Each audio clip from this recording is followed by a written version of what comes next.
The story I'm going to tell today is about Gundoi. That's our language name for what the non-Indigenous people call Cassowary.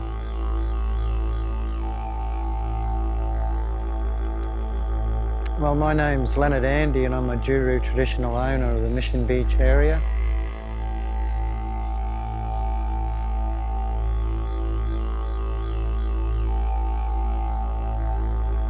We have a story of him being a man, and as a man he wasn't very nice or good.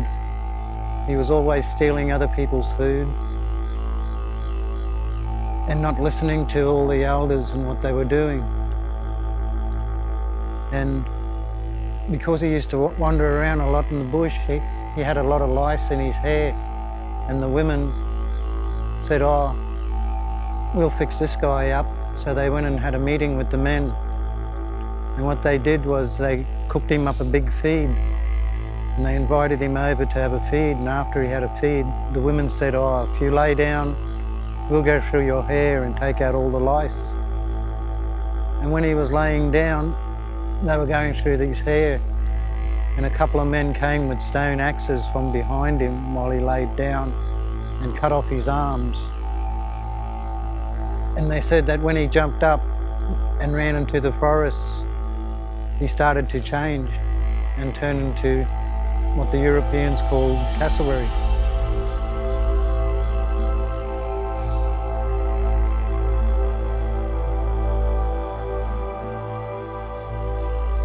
But for us, he's Gundoi.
All these tall trees are quandongs. This is our revegetation area which we planted to rainforest trees after Cyclone Yasi in 2011 destroyed the passion fruit orchard. So now we decided to turn it back into rainforest, and it's a mix of pioneer species like the macaranga, bleeding hearts, and also things like cassowary plum, which is a rainforest species, and cassowaries eat the fruits, which are about this big, far too big for any other bird to eat. But cassowaries can pick them up and down they go, and you can see them go down their throat. It swells as it goes down. It's quite comical watching them eating a cassowary plum.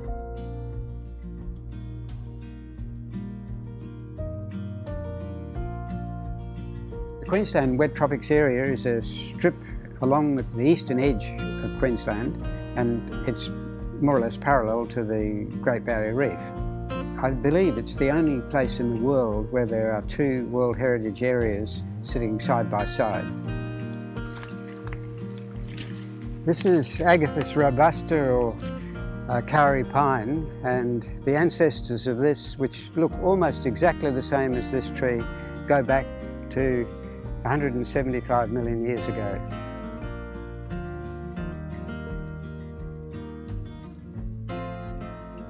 This is really a very special place because over millions of years, throughout the ice ages and the changing landscape, many species have treated this as a refuge. They've expanded out over the continent, and then when conditions have changed and become unfavourable, they've contracted and taken refuge in the valleys and the wetter areas of this wet tropics area where we have so many different species, enormous biodiversity.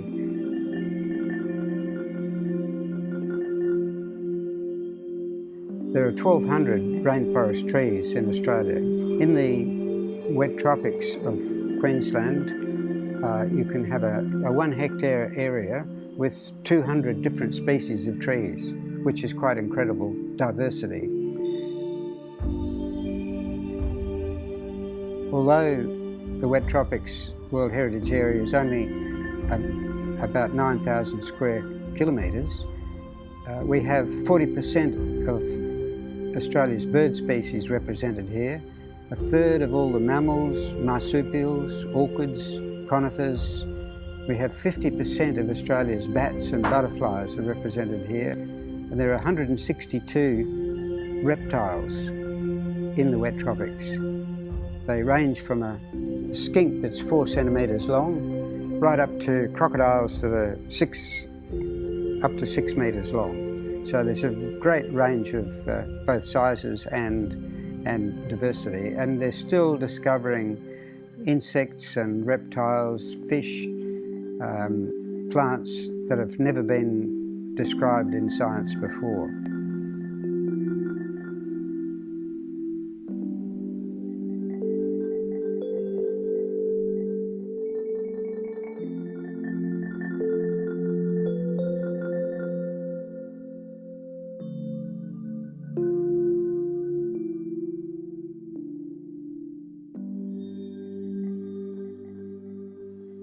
One of the species that was part of that is now confined pretty much to the wet tropics area, is the cassowary.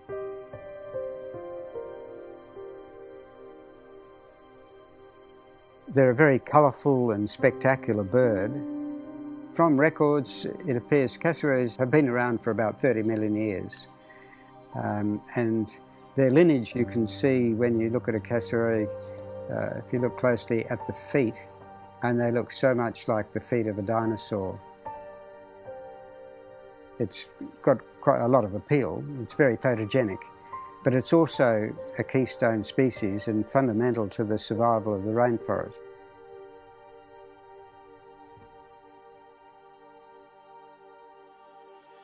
It disperses at least 60 or 70 species of rainforest trees, which are too big for any other birds to disperse. And so we call the cassowary a keystone species. It's vital for the survival of the diversity of the forest to have cassowaries moving around in it.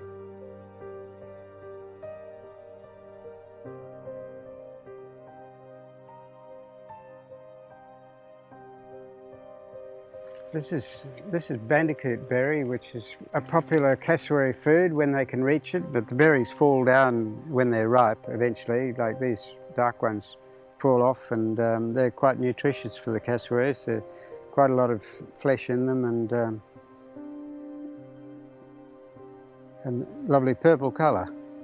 So that's typical of the sort of fruits that the cassowaries eat. And these produce fruit for at least 2-3 months of the year.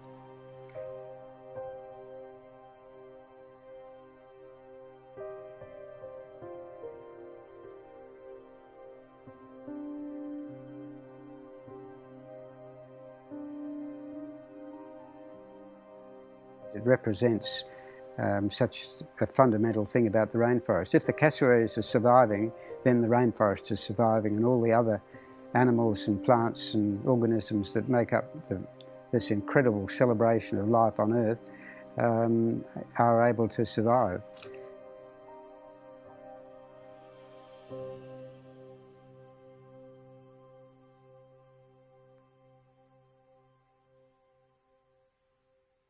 We only have about a fifth of the habitat that was here originally suitable for cassowaries.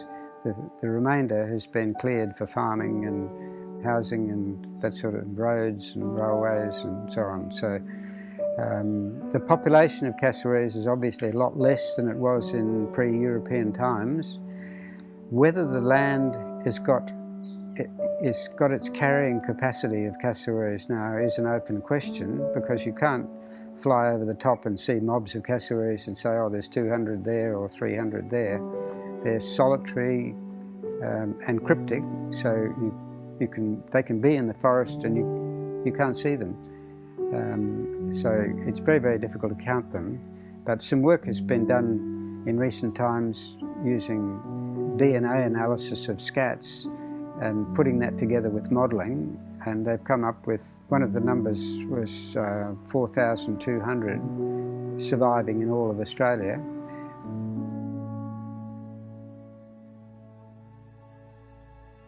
The fatalities are mainly on the roads, being hit by cars and killed by dogs. In the vulnerable time when cassowaries are being weaned, that is sent away by their parent, that's the most critical time.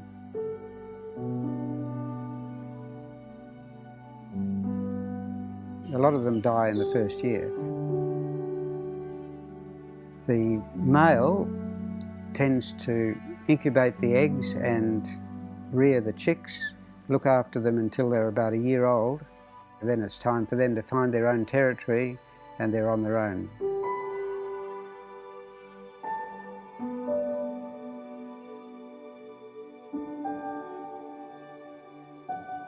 There's roads with traffic travelling at a lot of places. There's an 80 km/h limit, 20 below the normal open road limit, where cassowaries tend to cross the road. But even at that speed, there are a lot of fatalities from cassowaries crossing the road, minding their own business, and all being pursued by other cassowaries, and so they burst out across the road without any regard for the noise the vehicle's making.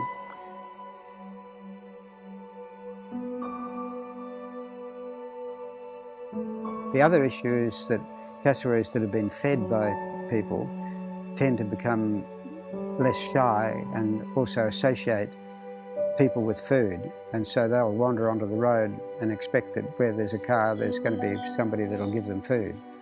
And the local vet says a fed bird is a dead bird.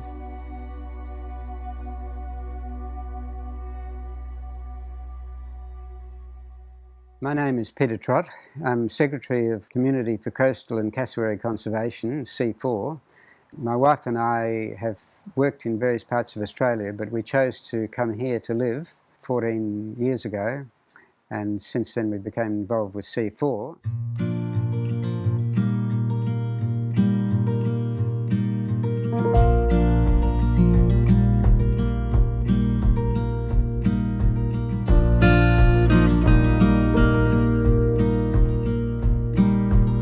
C4 stands for Community for Coastal and Cassowary Conservation. My name is Peter Rolls and I am currently the President of C4. I've been the President since 2015. I've been in C4 on and off since the early 1990s. C4 is a community group. That means it's entirely run by volunteers.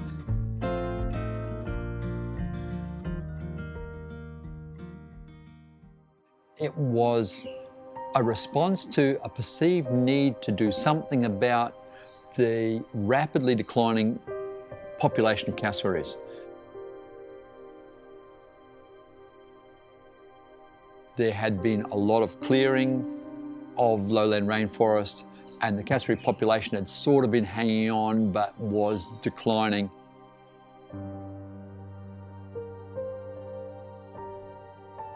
We thought, or a number of people thought, that possibly the best way to stop the rainforest clearing, which was what we really were about, was to pick an iconic species like the cassowary and say, if we can save enough habitat for cassowaries we can save a lot of forest and a lot of other wildlife will benefit as well.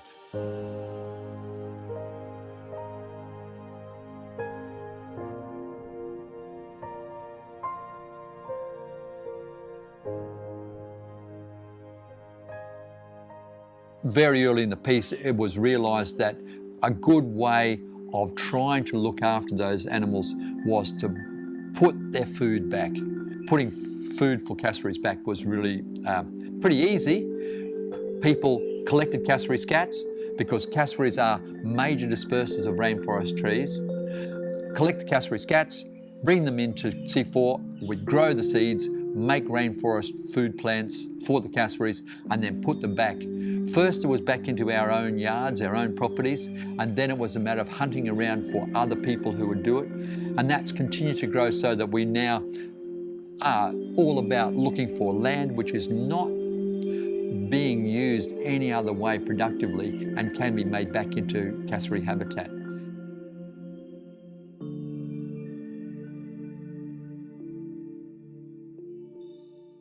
With the fairly extensive clearing of lowland rainforest, the cassowaries have been trapped in remnants of forest, along the coast in particular. The highest density of population of cassowaries is in the lowland rainforest. And so if you look at the extent of the wet tropics lowland rainforest here, there's a big patch up the Daintree, which is still really important. But south of that, you find that they're stuck on the coastal ranges. There are 9 distinct populations along the coastal ranges. Studies have been done into each of those populations and the numbers of cassowaries in each, and basically given them all a timeline for when inbreeding or whatever else will cause the local extinction of each of those groups. The Mission Beach area is probably one of the more extensive and certainly the highest density populations of cassowaries, and it's really important that it not be allowed to die out. If we can link it up to other populations, and especially with that main area to the west, that really increases its chance of survival.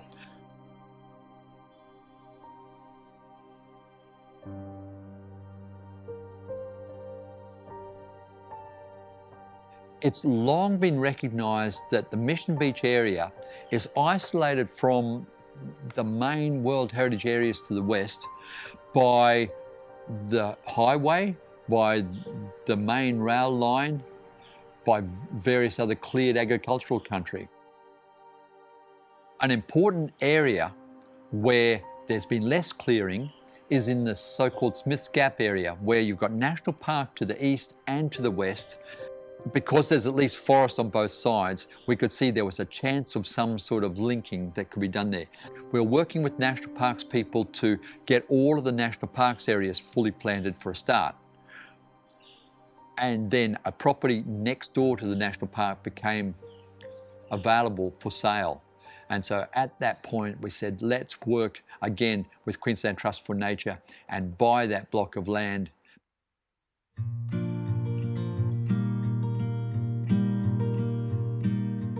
Okay, well this is the starting point of this project.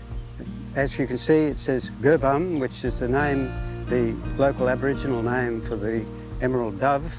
That's the Jiru and Gulnay tribal group name, and it happens to be the same word with both language groups. So we decided to call it that.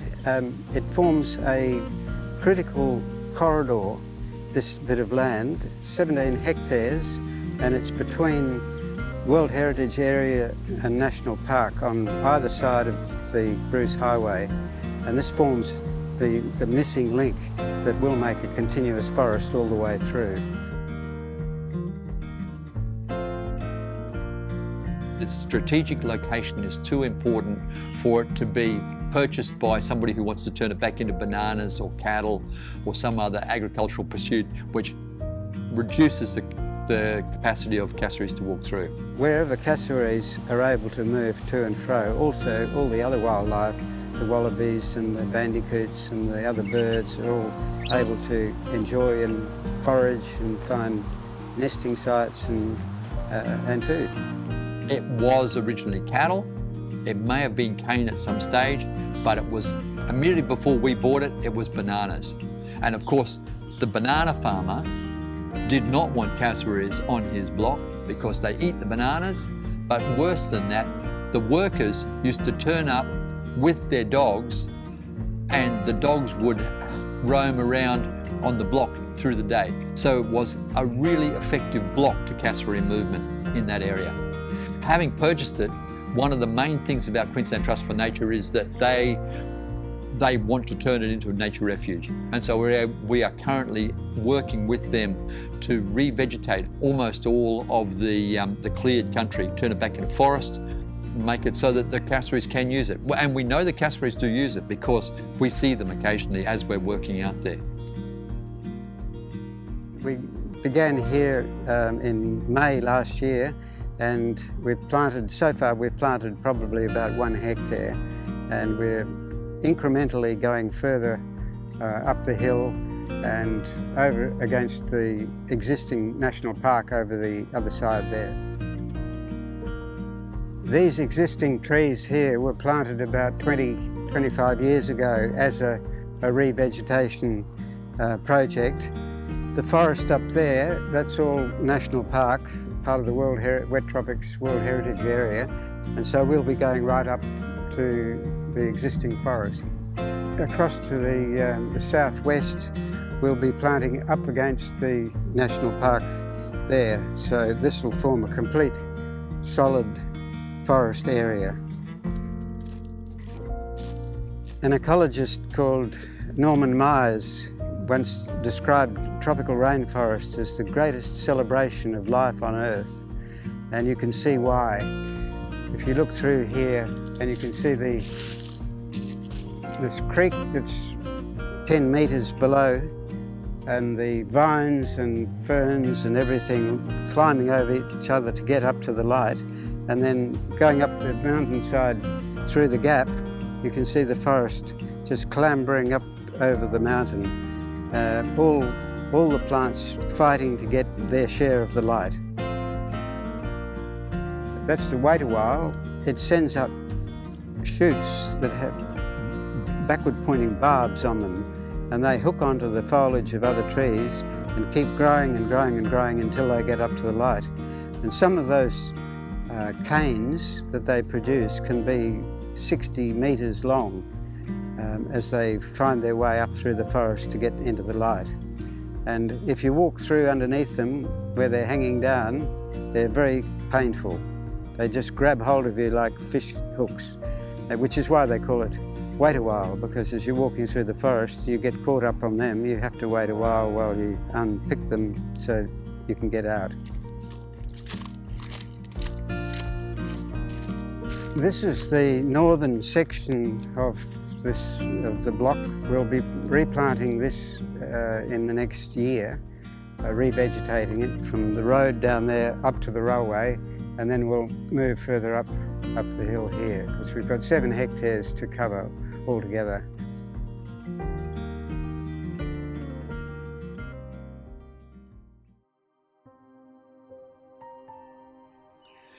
An important part of our cassowary management plan is to reduce losses of cassowaries.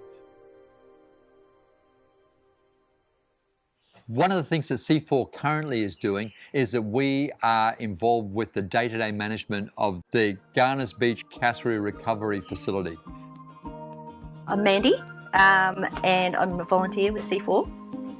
So I volunteered in the nursery originally, and then I had the opportunity to come and volunteer at the Cassowary Rehab Centre. Each morning we come down and feed the chicks and give them medication if they need it, and if they need to be fed again in the afternoon, we do that here as well. So yeah, we're just basically at the place where they hopefully get looked after and rehabilitated back into the wild. It's not a zoo. It's a really important part that we try to minimise the personal contact with the birds, just to give them the medications that they need, but more importantly, the food that they need so they can grow well enough so that they can actually get back out into the wild. So this morning's breakfast, and I'm surprised we're not being stalked by the birds because they know when breakfast is coming. Each morning they get a fair whack of food, so they're pretty hungry. So they'll get a nice mixture of whatever fruit we can get a hold of. No citrus, but yeah, they love their bananas. So we've got Bobby and Golly in at the moment. They're two quite young cassowaries. Bobby, I believe, is from Wongaling Beach, and he or she, I'm not sure what sex it is. I don't think they can figure out which sex it is yet. Yeah, he was hit by a car, or the poor lady who hit it obviously felt terrible. She gathered it up, took it to the vets. It ended up here. It was stunned. It couldn't be reunited with its father, so yeah, it's coming to care here. Golly is from up in the Daintree area, and he was just found lagging behind the parent bird. So obviously, I think he had some kind of injury to his foot. They've been put together in one of the pens here, and they're getting along fabulously. It's so good to see. Yeah, they're very happy birds.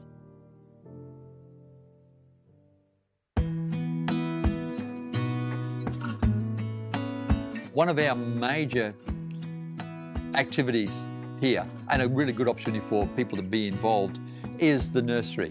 You see the nursery, we've got over 10,000 native plants.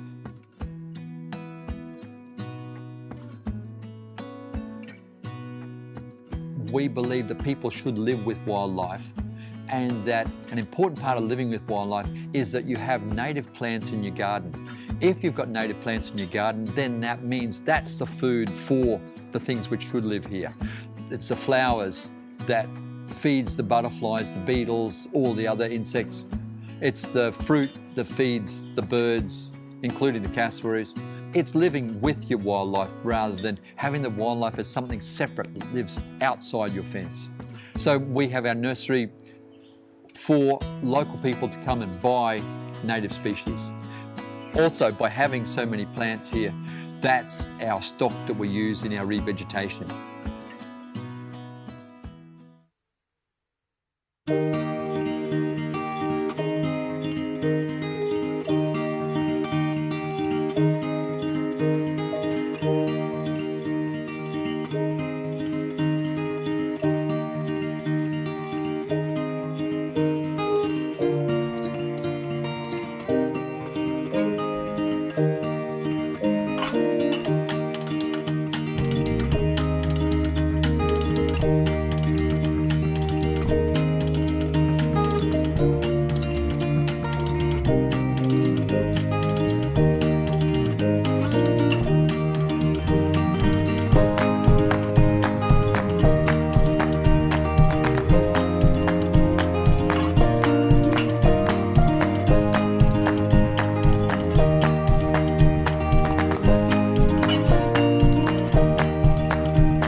Kraus, my name, and we're here at Gerbum Reserve in tropical North Queensland, Australia.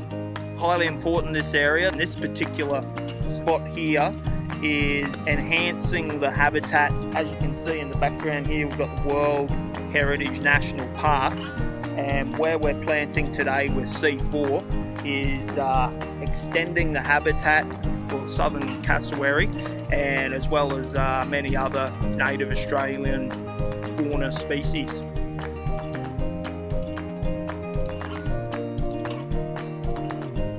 Great today. C4's had some great volunteers turn up, a good crowd actually. We're doing this to engage the community, create awareness. It's all about getting people together. So great day overall. Looks like we'll have about at least 300 native trees planted. So great outcome.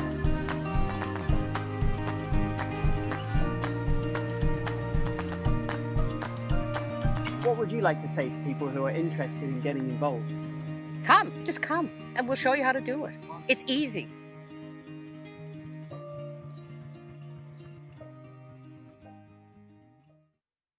We've had a couple of really important purchases. The first major one was what's called Lot 66.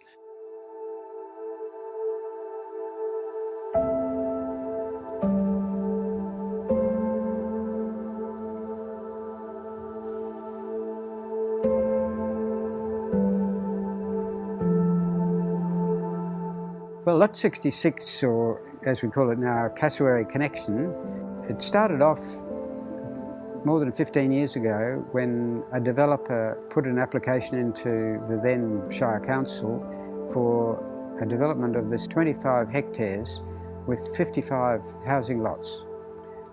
When the application was made, we opposed it, but it was granted by the council. We realised that it was in a critical spot because it was going to sever a connection between continuous areas of forest. Even though it was rejected, we teamed up with others, and Terrain Natural Resource Management commissioned an ecologist to do a mapping of the wildlife corridors through this area, which was done, and we had that document and presented that to the then Minister for Environment, Peter Garrett. He reviewed the application and said that with that information there was no way he could allow that development to go ahead. So it was back to the developer, who then had the option of coming up with a plan with a less intensive, less intrusive development, and so they were talking about doing 20 lots or 10 lots or something, which made it of doubtful economic value. But in the meantime, we raised money over a period of years. We raised $250,000, and we were able to put that together with money from Queensland Trust for Nature, and as a partnership we bought the block.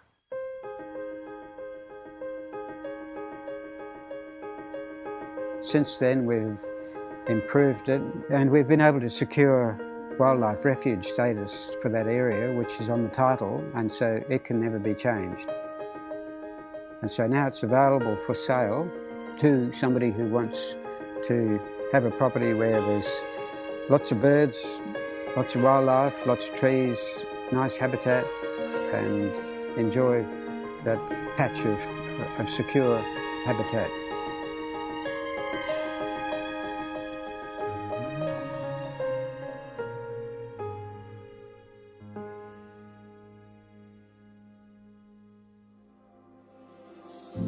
Since I was a kid, I've always been interested in nature. We lived in a bit of countryside that was near a river, and there was always some native animals around. Sure, it was the birds, we knew about native birds, but it was also echidnas, snakes, bandicoots, all sorts of things that you just took for granted as being part of your environment. But as the suburbs encroached more and more around us, those things that we took for granted just disappeared, and you didn't realise at first that they were gone till you'd say, haven't seen one for a long time. Chances of seeing one now, not high. So you actually have to consciously recognise what wildlife that you have and what you need to do to keep it, otherwise it will just slip away. It's just so easy for things to disappear before you realise. C4 is an organisation that is dedicated to try and maintain the very attractions that bring us all to live here. A lot of people come here and want to develop, and destroy the very things that make people want to come here. But we find that people come to our Environment Centre at Mission Beach, and one of the first questions that they have is, where can I see a cassowary in the wild? That's the number one thing they want to do. That's our heritage, that's our wildlife. I mean, Australia is very different from other parts of the world because it's been isolated for so long. And we have a fairly small area of rainforest in Australia, and it's so easy for people to just, again, take it for granted. little bit by little bit, the forest is being pushed back. In the early days, the pioneers used to say, turn your back and the forest will grow up behind you. Well, it's not quite as simple as that now.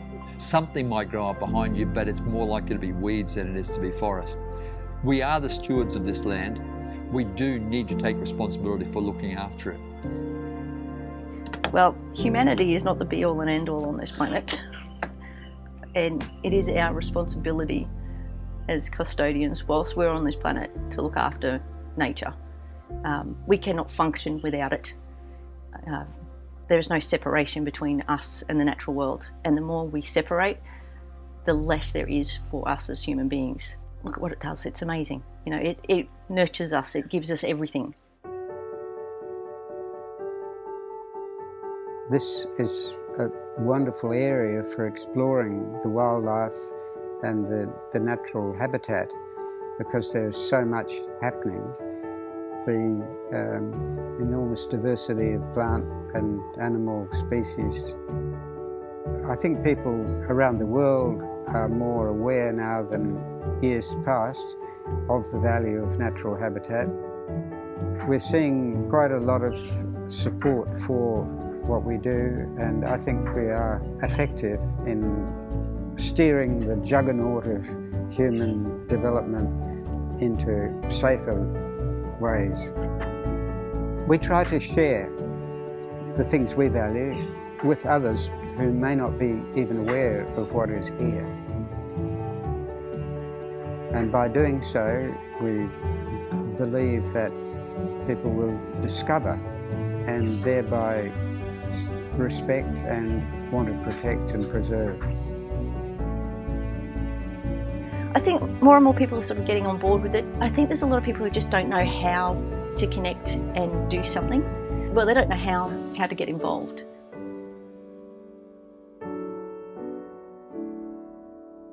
Valuing wildlife is actually part of your everyday life. Everything in the way you live has to take into account that wildlife needs to live here too. You have water in your yard so that the birds have got somewhere to live. You have the native trees because they provide the flowers and fruit for all the different types of wildlife.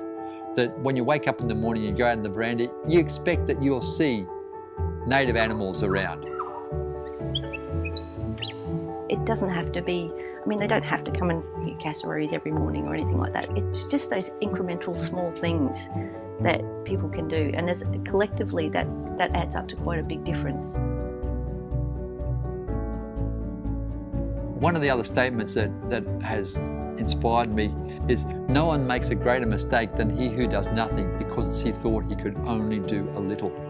The reality is that every one of those little bits combined makes a big difference. If I wasn't hopeful for the future of wildlife in the world, why would I spend almost every day of my life continuing to do this sort of thing? I'm doing it because I think that mankind is actually better than what they give themselves credit for.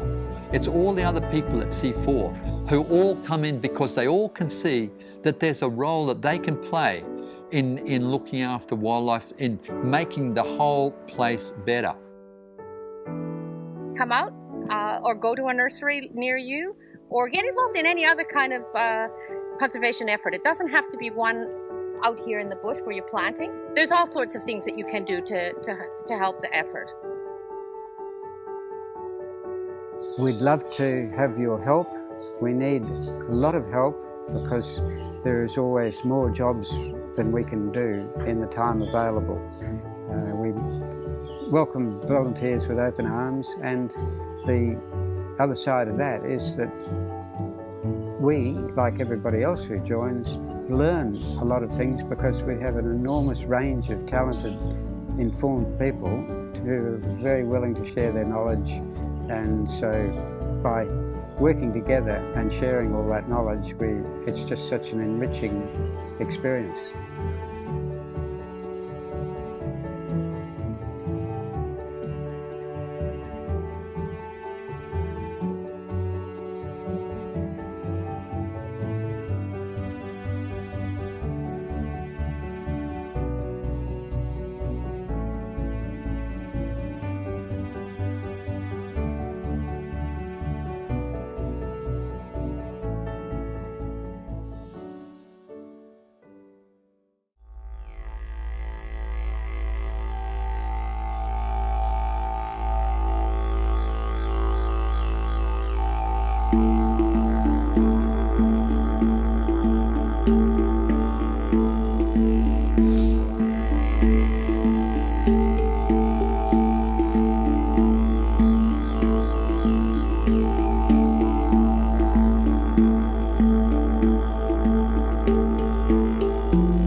much for watching this video. We are so thankful for all the support we get, and we would love it if you would subscribe to the channel by clicking here. Help us continue our journey recording and sharing the music and stories of the world.